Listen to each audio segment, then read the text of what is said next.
আসসালামু আলাইকুম সুপ্রিয় শিক্ষার্থীবৃন্দ, আশা করি তোমরা সবাই ভালো আছো।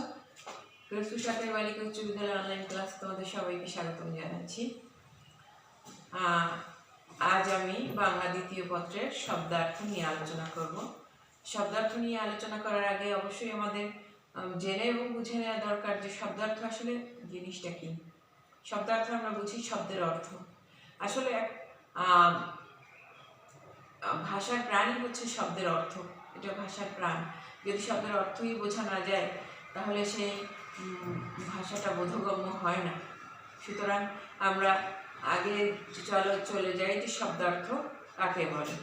কি ভাষার ভাব যখন ইন্দ্রিয় গ্রহণ করে, আমি একটা বাক্য বললাম, এটার ভাব প্রথমে আমি বললাম, তখন যাকে বললাম সে কি করবে? শুনবে। কিসের মাধ্যমে শুনবে? কানের মাধ্যমে শুনবে। শুনে কি করবে? সেটাকে ইন্দ্রিয়, এই যে ইন্দ্রিয়টা গ্রহণ করলো, রিসিভ করলো, গ্রহণ করলো, তারপরে সেটা কি করবে? ইন্দ্রিয় যখন গ্রহণ করে এবং তার উপরে যে মানসিক ধারণা জন্মায়, এখানে গিয়ে আমাদের ব্রেনে গিয়ে যখন একটা মানসিক ধারণা সৃষ্টি করে, যেটা বললো সেটার অর্থ হচ্ছে এই বোধগম্যতার স্তর যখন সৃষ্টি হলো, তখন সেটাকেই কি বলে? শব্দার্থ। এখন একটা বিষয় আছে যে একই শব্দ বিভিন্ন অর্থে ব্যবহার করা হয়, কিন্তু যেমন আমরা যদি বলি প্রস্তাব, তোমার কথায় আমি রাজি, একটা প্রস্তাব, আমি কিন্তু রাজি। এরকম অসংখ্য শব্দ রয়েছে যেগুলো অর্থ আলাদা আলাদা করে বোঝানো হয়। আমরা আজকে দেখব উক্তি। উক্তি আমি এখানে পুরোটা লিখে করছি না, আমি বলছি মুখে, তোমরাও এটা মেলানোর চেষ্টা করো। উক্তি রবীন্দ্রনাথের কথা, মরিতে চাহি না আমি সুন্দর ভুবনে। এখানে কথা বলতে রবীন্দ্রনাথ যে উক্তিটা করেছেন সেটা এখানে উক্তি অর্থ বোঝানো হয়েছে। তর্ক, এ ব্যাপারে পক্ষে বিপক্ষে অনেক কথা আছে, এটা হচ্ছে তর্ক। সবটাই কিন্তু কথা হিসেবে এসেছে। রবীন্দ্রনাথের উক্তিটাও এসেছে কথা হিসেবে, তর্কটাও এসেছে, মানে যুক্তি যেটা, সেটাও এসেছে কি কথা হিসেবে।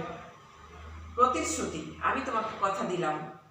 দেখো ভাবের ব্যঞ্জনায় অর্থটা এসে যায়, এখানের কথা অর্থ প্রতিশ্রুতি। তারপরে পক্ষে বিপক্ষে অনেক কথা আছে, এই কথার অর্থ হচ্ছে যুক্তি বা তর্ক। আবার রবীন্দ্রনাথের কথাটা কি? আমি যদি বলি মরিতে চাহি না আমি সুন্দর ভুবনে, রবীন্দ্রনাথ বলেছেন, এটা কিন্তু রবীন্দ্রনাথের উক্তি। এখানে কথাটা উক্তি অর্থে চলে আসে। তারপরে তিরস্কার, পড়া না পারে স্যারের কাছে কথা শুনতে হলো। এখানে এই বাক্যটা দিয়ে বোঝা যায় যে স্যার তিরস্কার করেছেন। কথা শোনা এখানে তিরস্কার অর্থে ব্যবহৃত হয়েছে। এই মানে শব্দের অর্থ হচ্ছে তিরস্কার।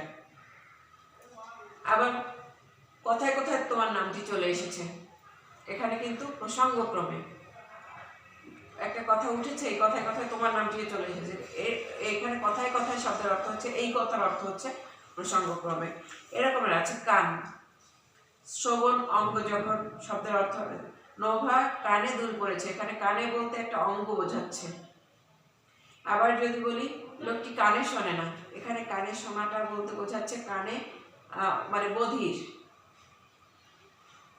বোঝা গেছে বোধহয়, বধির যে শ্রবণ শক্তি যার নাই সেটা বোঝানো হয়েছে এখানে কান দি। আবার আমার কথায় কান দাও, এখানে কান দাও বলতে বোঝানো, এই কান দিয়ে বোঝানো হয়েছে মনোযোগ দাও। তারপর এরকমের কাঁচা, আমটি কাঁচা হলেও বেশ মিষ্টি, আমটি যদি কাঁচাও হয় তবু বেশ মিষ্টি। এখানে বোঝানো কাঁচা শব্দের অর্থ বোঝানো হয়েছে অপরিপক্ক বা অপক্ক। কাঁচা দুধ সহজে হজম হয় না, এখানে বোঝানো হয়েছে রান্না না করা। কাঁচা বলতে এখানে বোঝানো হয়েছে অসিদ্ধ। তোমার কাঁচা ঘুমটি আমার কাঁচা ঘুমটি ভাঙালে কেন, এখানে কাঁচা বলতে বোঝানো হয়েছে এখানে অপূর্ণ যে ঘুমটা, মানে ঘুম পূর্ণতা পায়নি। তারপরে কাঁচা লোক দিয়ে বাড়ি বানিও না, এখানে কাঁচা বলতে বোঝানো হয়েছে অদক্ষ। দেখে এক একটা শব্দে আমাদের যখনই আমাদের ইন্দ্রিয় গোচর হচ্ছে এবং সেটা আমাদের মস্তিষ্কে চলে যাচ্ছে, তখন অনুভূতির অনুযায়ী কিন্তু বাক্যের অর্থগুলো হয়েছে। একই শব্দ দিয়ে বাক্য রচনা করা হচ্ছে, কিন্তু আমাদের বোধগম্যতার স্তরে যখন পৌঁছাচ্ছে তখন তার অর্থ ভিন্ন হয়ে যাচ্ছে। এটাই একই শব্দের বিভিন্ন অর্থ এভাবে হতে পারে। আবার লোকটি অঙ্কে কাঁচা, এখানে কাঁচা দিয়ে বোঝানো হয়েছে দুর্বল, তার অঙ্কে তার দক্ষতা কম। এরপরে কাটা, কাটা ঘায়ে নুনের ছিটা দিও না, এখানে বোঝানো হয়েছে একটা কাটা বলতে বোঝানো হয়েছে কি একটা জায়গাকে, ক্ষতস্থানকে। আবার পোকায় কাটা বইগুলো আর আমার পড়ার মতো নেই, এখানে কাটা বলতে বোঝানো হয়েছে নষ্ট করা, পোকা যে বইগুলো নষ্ট করেছে এগুলো আমার পড়ার মতো নেই। পরের গাঁট কাটা ওর স্বভাব, এখানে কাটা দিয়ে বোঝানো হয়েছে চুরি করা। তুমিই বোঝো যে তোমার সেন্সে গিয়ে এর অর্থ ভিন্ন হয়ে যাচ্ছে। তারপরে সাপে কাটা লোকটিকে সবাই দেখতে এসেছে, এখানে কাটা বলতে বুঝিয়েছে সাপে ছোবল মেরেছে যাকে। তারপর তাল কাটা গান শুনতে ভালো লাগে না, এখানে তাল কাটা বলতে বোঝাচ্ছে যেখানে ছন্দের অভাব, ছন্দ পতন ঘটেছে যেখানে। এরকমের খাওয়া, খাওয়া সব এই অর্থটা বিভিন্ন বাক্যে ব্যবহৃত হয়ে এর অর্থ ভিন্ন হয়ে যাচ্ছে। দেখো, আমার খাওয়া হয়েছে, এখানে খাওয়া বলতে ভোজন বোঝানো হয়েছে। তারপরে সবাই টাকা খাওয়া অফিসারকে অফিসার হিসেবেই তোমাকে চেনে, সবাই টাকা খাওয়া অফিসার হিসেবে, এখানে টাকা খাওয়া অফিসার বলতে কিন্তু ওই যে ভোজন খাওয়াটা বোঝায় নাই, ঘুষ খাওয়াটা বুঝিয়েছে। তারপর কাজের শুরুতেই ধাক্কা খাওয়া ভালো লক্ষণ নয়, এখানে খাওয়া বলতে বোঝানো হয়েছে শুরুতেই বাধা পাওয়া, হ্যাঁ বাধা পাওয়া। মাথা খাও, এখন যেও না, এখানে খাওয়া বলতে দিব্যি দেয়া হয়েছে বোঝানো, খাওয়া বলতে এখানে একটা দিব্যি দেয়া হয়েছে যে তুমি যদি যাও তাহলে তুমি আমার মাথা খাও, মানে একটা দিব্যি। শিক্ষকের কাছে ধমক খাওয়া নিত্যদিনের, তোমার নিত্যদিনের অভ্যাস, এখানে ধমক খাওয়াটা এই খাওয়া দিয়ে বোঝানো হয়েছে তিরস্কার। তারপরে আছে সংসারে সবার সঙ্গে খাইয়ে চলা উত্তম, বা এটাই নিয়ম, সংসারে সবার সঙ্গে খাপ খাইয়ে চলা এটাই নিয়ম, এখানে খাওয়াটা বোঝানো হয়েছে কি মানিয়ে নেয়া। এরকমের আছে গরম, বিভিন্ন অর্থে আছে, তোমরা যখন পড়বে তখন দেখবে। আমি কিছু ইনস্টান্স দিচ্ছি তোমাদের সামনে, উদাহরণ দিচ্ছি। দেখো, উষ্ণ, যদি বলি 1 কাপ গরম দুধ দাও তাহলে এটা হলো গরম, গরম মানে উষ্ণ, 1 কাপ দুধ দাও। যদি বলি বৈশাখ জ্যৈষ্ঠ গরমকাল, সে সময় গরম বলতে এখানে গরম বলতে বোঝানো হয়েছে ওই গ্রীষ্মের সময়টাকে, প্রচন্ড একটা কাল, ঋতুকে বোঝানো হয়েছে। তোমার গরম মেজাজ আমি ভয় পাই না, এখানে গরম বলতে বোঝানো হয়েছে কি উগ্রতাকে। এরকমের আছে গা, গা শব্দটাও বিভিন্ন বাক্যে বসে বিভিন্ন অর্থ প্রদান করে। রোমানের গায়ের রং ফর্সা, এখানে রংটাকে বোঝানো, শরীরের রংটাকে বোঝানো হয়েছে, গাটাকে বোঝানো হয়েছে মানে শরীরটাকে বোঝানো হয়েছে। তারপরে আমি তোমার কথা গায়ে মাখি না, এখানে গা বলতে বোঝানো হয়েছে গ্রাহ্য করা। তারপরে নতুন জামা গায়ে দিয়েছি কেমন লাগছে, এখানে গায়ে দেওয়া বলতে পরিধান করা বোঝানো হয়েছে। মাস্তানের দৌড়ত্বে এখন গা সওয়া হয়ে গেছে, এখানে গা সওয়া অভ্যাস বোঝানো হয়েছে। তেমনি ভাবে আছে গলা, যেমন চিড়িয়াখানায় লম্বা গলার জিরাফ দেখেছি, এখানে গলা বোঝানো, গলা বলতে গ্রীবা অংশটাকেই বোঝানো হয়েছে। তারপর তার সুরেলা গলায় গান ভোলা যায় না, এখানে গলা বলতে কণ্ঠকে বোঝানো হয়েছে। পরের গলগ্রহ হয়ে থাকার ইচ্ছে আমার নেই, এখানে গলা বলতে বোঝানো হয়েছে বোঝা। তারপর লোকটাকে গলা ধাক্কা দিয়ে বের করে দেবে, এখানে গলা বলতে বোঝানো হয়েছে কি অপমান করে, এক কথায় অপমান করে। এরকম আছে চাল, যেমন দুটো উদাহরণ দিচ্ছি আমি। ঘরে চাল বারণ তো খাবে কি, এখানে চাল বলতে একটা শস্য দানাকে বোঝানো হয়েছে, তন্দুরকে বোঝানো হয়েছে। বারণ তো মানে এখানে এটা বলা হয়েছে যে ঘরে চাল নাই, খাবে কি। এরপরে সেলিম খুব গভীর জলের মাছ, তার চাল বোঝা কঠিন, এখানে চাল বলতে মতলব বোঝানো হয়েছে। এরকমের আবার আছে চোখ, যেমন আমরা চোখ দিয়ে দেখি, এখানে চোখ বলতে একটা অঙ্গকে, একটা ইন্দ্রিয়কে বোঝানো হয়েছে চোখ, আখি। কিন্তু এই চোখেরই আবার অন্য বাক্যে গিয়ে এর অর্থ আলাদা হয়ে যাবে। যেমন চোরটি পুলিশের চোখ এড়িয়ে পালিয়ে গেল, এখানে কিন্তু পুলিশকে বেকুব বানিয়ে, পুলিশকে ফাঁকি দিয়ে। এরকমের আছে ছোট, আছে ছোট যেমন কনিষ্ঠ অর্থে ব্যবহৃত হয়, নিজ অর্থে ব্যবহৃত হয়, হীন অর্থে ব্যবহৃত হয়। যেমন রবিন আমার ছোট ভাই, এখানে ছোট বলতে কনিষ্ঠ। আবার ছোট কাজ বলে কিছু নেই, এখানে হীন অর্থে ব্যবহৃত হয়েছে, মানে নগণ্য কাজ বলতে কিছু নেই। আবার তোমার মতো ছোট মনের মানুষ আর দ্বিতীয়টি দেখিনি, এখানে নিচু বলতে বোঝানো হয়েছে, একেবারে কুরুচিপূর্ণ, যার একেবারে নিচু স্বভাবের লোক। এরকম আছে ছাড়া, ছাড়া যেমন ত্যাগ করা হয় তেমনি ছাড়া মুক্তিও হয়। দেখো আরও আছে ছাড়া শ্রীহীন হয়, উচ্চস্বরে কথা বলা আছে, ব্যতীত বা ছাড়া আছে। তার মতো সংসার ছাড়া লোক আমি আর দেখিনি, এখানে সংসার ত্যাগী লোক বোঝানো হয়েছে। আবার মাসুম আজই জেল থেকে ছাড়া পেয়েছে, এখানে ছাড়া অর্থ হচ্ছে মুক্তি পেয়েছে। এরকমের আছে তাল আছে, তোলা আছে। তাল দেখো, তাল কাটা গান ভালো লাগে না, এখানে ছন্দহীন বোঝানো হয়েছে। আবার তাল বলতে তবলার বোলও বোঝানো হয়েছে, আবার তাল বলতে ধীরেও বোঝানো হয়েছে। তবলায় তাল বেজেছে তাক ধীনাধীন ধীর, মানে তবলায় সুর উঠেছে, বোল ফুটেছে তাক ধীনাধীন ধীর। আবার বাড়ি তৈরির কাজ ধিমে তালে চলছে, এখানে তালে বলতে কিন্তু ধীরে বোঝানো হয়েছে।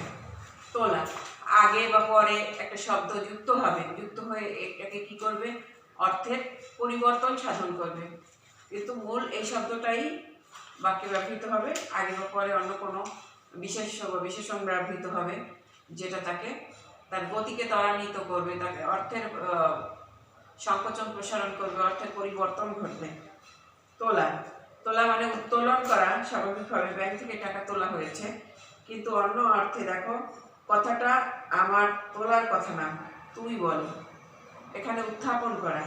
আবার এই তোলা অর্থ ছেঁড়া, গাছ থেকে পাতা তুলনা বা ফুল তুলনা, এখানে ছেঁড়া অর্থে ব্যবহৃত হয়েছে।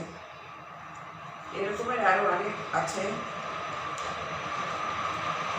আমরা তারপরেও দুটো দুটো করে উদাহরণ দিয়ে। ধরা, দেখো ধরা শব্দের স্বাভাবিক অর্থ হচ্ছে আটক, চোরটাকে হাতে নাতে ধরা হয়েছে, কিন্তু এটার অর্থ স্পর্শ করা আছে, এটার অর্থ যন্ত্রণা আছে। দেখো তোমার হাতখানা একবার ধরতে চাই, একবার স্পর্শ করতে চাই। আবার আছে মাথাটা বড্ড ধরেছে, যন্ত্রণা করছে। নাক, নাকের স্বাভাবিক অর্থ নাসিকা, দেখো তিসার নাকে নথ করেছে, এটা যেমন স্বাভাবিক তেমনি শব্দ করাও আছে নাক, আবার ক্ষতি করাও আছে নাক। ঘুমের মধ্যে অনেকেই নাক ডাকে, এখানে ঘুমের মধ্যে অনেকে শব্দ করার অর্থ বোঝানো হয়েছে। নিজের নাক কেটে অন্যের যাত্রা ভঙ্গ করো না, এখানে নাক কাটা মানে অন্যের ক্ষতি করা, ক্ষতি বোঝানো হয়েছে। নাম, নাম শব্দের স্বাভাবিকভাবে বোঝানো হয় পরিচয়টা জানার জন্য, যেমন তোমার নাম কি, এটা এটা যদি পরিচয় বোঝায়, নাম দিয়ে স্বাভাবিকভাবে পরিচয় বোঝায়, কিন্তু নাম দিয়ে স্মরণ করা বোঝায়, উল্লেখ করা, স্বল্পমূল্য অনেক কিছু বোঝায়, খ্যাতিও বোঝায়। ক্রিকেট খেলে রজন বেশ নাম করেছে, এখানে খ্যাতি লাভ করা বোঝানো হয়েছে। সবসময় সৃষ্টিকর্তার নাম নেবে, মানে সৃষ্টিকর্তাকে স্মরণ করবে। পাকা, পাকা শব্দের স্বাভাবিক অর্থ পরিপক্ক, আমটি পাকা, কিন্তু পাকা শব্দ বিভিন্ন বাক্যে বসে অর্থ পরিবর্তন হয়। মিনা ইংরেজিতে পাকা, এখানে নিপুণ বা দক্ষ বোঝানো হয়েছে। কাপড়টির রং পাকা, এখানে পাকা বলতে স্থায়ী রঙকে বোঝানো হয়েছে। বড়, বড় বলতে অগ্রজকে বোঝায়, রাম আমার বড় ভাই। আবার দীর্ঘও বোঝায়, পদ্মা বাংলাদেশের বড় নদী, দীর্ঘতম নদী। আবার বড় বলতে ধনীও বোঝায়, লোকমান সাহেব বড় লোক। এরকমের বুক শব্দ, বক্ষ, স্বাভাবিক অর্থ, আবার বুকে হঠাৎ ব্যথা উঠেছে। আবার বুক শব্দের অর্থ সাহস করা, গর্ব করা, শান্তি, হতাশ, ভীষণ কষ্টও বোঝায়। তোমাকে দেখছি খুব বুকের পাটা, তোমার দেখছি খুব বুকের পাটা, এটা যেমন সাহস বুঝিয়েছে, আবার কষ্টও বুঝিয়েছে। বন্ধুর মৃত্যুর খবরে আমার বুক ফাটাটা কান্না আসছিল, এখানে বুক ফাটা দিয়ে কান্না, ভীষণ কষ্ট বোঝানো হয়েছে। তেমনি ভালো, কুশল শব্দের অর্থে বোঝানো হয়েছে যে ভালো আছো তো, কুশল আদি বিনিময়ের ক্ষেত্রে। আবার চৌধুরী সাহেব খুব ভালো লোক, এখানে সৎ অর্থে বোঝানো হয়েছে। তোমার জন্য একটা ভালো খবর আছে, এখানে সুখবর অর্থে বোঝানো হয়েছে। তেমনি মন্দ আছে, মাথা আছে, তোমরা দেখে নেবে সুপ্রিয় শিক্ষার্থীবৃন্দ। মুখ আছে, মাটি, দেখো মাটি সাধারণত ধুলা বা কাদা অর্থে বোঝানো হয়, ছেলেটি মাটিতে গড়াগড়ি দিয়ে কাটছে, এটা হতে পারে। আবার এখানে মাটির অর্থ কাদা বা ধুলা, সহজ, শান্ত। রফিক সাহেব একজন মাটির মানুষ, এটা একটা এখানে সরল বা সাদাসিধা মানুষ, শান্ত মানুষ হিসেবে বোঝানো হয়েছে। আবার মাটি দিয়ে নষ্ট করাও হয়, পড়াশোনা না করে জীবনটা মাটি করো না, জীবনটাকে শেষ করে ফেলো না, নষ্ট করে দিও না। এরকম আছে রাখা, স্থাপন করা, গচ্ছিত, আশ্রয়, নামকরণ, সম্মান, ফেলে আসা ইত্যাদি অর্থে ব্যবহৃত হয়। তেমনি আছে লাগা, স্পর্শ করা, থামা, নিযুক্ত, শুরু, শত্রুতাও হয়। দেখো, লাগা হচ্ছে স্পর্শ করা, তোমার শরীরে আমার হাত লেগেছে, এটা শুধু স্বাভাবিক স্পর্শ করা। আবার শত্রুতাও অর্থেও হয়, কারো পেছনে লেগো না, এটা দিয়ে বোঝায় শত্রুতা। এরকম আছে লাল আছে, লোক আছে, সারা আছে। লাল একটা রং বোঝায় সাধারণভাবে, লাল জামাতে তোমাকে বেশ মানিয়েছে। আবার এই লাল দিয়ে জেলখানাও বোঝায়, দেখো মাস্তানি করলে লাল দালানে পাঠিয়ে দেবো। আবার ক্রোধ বোঝায়, আমাকে লাল চোখ দেখিও না। পুত্রও বোঝায়, আম্মা লাল তেরি খুন কিয়া খুনিয়া, এখানে লাল দিয়ে পুত্রকে বোঝানো হয়েছে। এরকম আছে দেখো লোক, সারা, লোক, লোক দিয়ে স্বাভাবিকভাবে মানুষ বোঝায়। আবার লোক দিয়ে মৃত্যু বোঝায়, মজুর বোঝায়, গল্প বোঝায়, জনসাধারণ বোঝায়। দেখো রহিম সাহেব ভালো লোক, এখানে মানুষ বোঝানো হয়েছে। আবার লোক দিয়ে কাজ করালে নজর রাখতে হয়, এখানে মজুর বোঝানো হয়েছে, দিন মজুর। আবার জসিম সাহেব গতকাল পরলোক গমন করেছেন, এখানে লোক দিয়ে বোঝানো হয়েছে, আগে পরে শব্দ বসে এখানে মৃত্যু বোঝানো হয়েছে। সারা, সমগ্র, সব, সারা গ্রামে হইচই পড়ে গেছে, এটাই তার স্বাভাবিক অর্থ, সমগ্র। আবার দেখো মেরামত, নৌকার ফুটো সারা হয়েছে, এখানে মেরামত করা বা সংস্কার করা অর্থে বোঝানো হয়েছে। যাক এক্ষণে কাজটি সারা হয়েছে, এটা দিয়ে সমাপ্ত বা সমাপ্তি বোঝানো হয়েছে। ক্লান্ত বা হয়রানও বোঝায়, রোদ্রে ঘুরে ঘুরে সারা হয়েছে। এভাবে সুপ্রিয় শিক্ষার্থীবৃন্দ, এভাবে কি হয়, একই শব্দ বিভিন্ন বাক্যে ব্যবহৃত হয়ে আগে বা পরে কোনো শব্দ সে গ্রহণ করে নেয়, নিয়ে বাক্য অনুযায়ী সে তার অর্থ প্রকাশ করে, এবং এটা একই শব্দের বিভিন্ন অর্থ হতে পারে। এই এতক্ষণ আমরা এই যে শব্দের অর্থ, একই শব্দের বিভিন্ন অর্থ হতে পারে, এই শব্দার্থ নিয়েই আলোচনা করলাম আজকের পাঠে। আশা করি তোমরা এই পাঠটা বাড়িতে ভালো করে পুঙ্খানুপুঙ্খ রূপে নিজেরা অধ্যয়ন করবে, এবং তোমরা এটা থেকে আসলেই আমি বিশ্বাস করি যে এই ক্লাসটা যদি তোমরা দেখে থাকো তাহলে উপকৃত হবে, কম হোক বেশি হোক উপকৃত তোমরা হবে। তো আজ এ পর্যন্তই সুপ্রিয় শিক্ষার্থীবৃন্দ, আগামী ক্লাসে আমি অন্য একটা পাঠ নিয়ে তোমাদের সামনে হাজির হব। সে পর্যন্ত ভালো থাকো, আল্লাহ হাফেজ।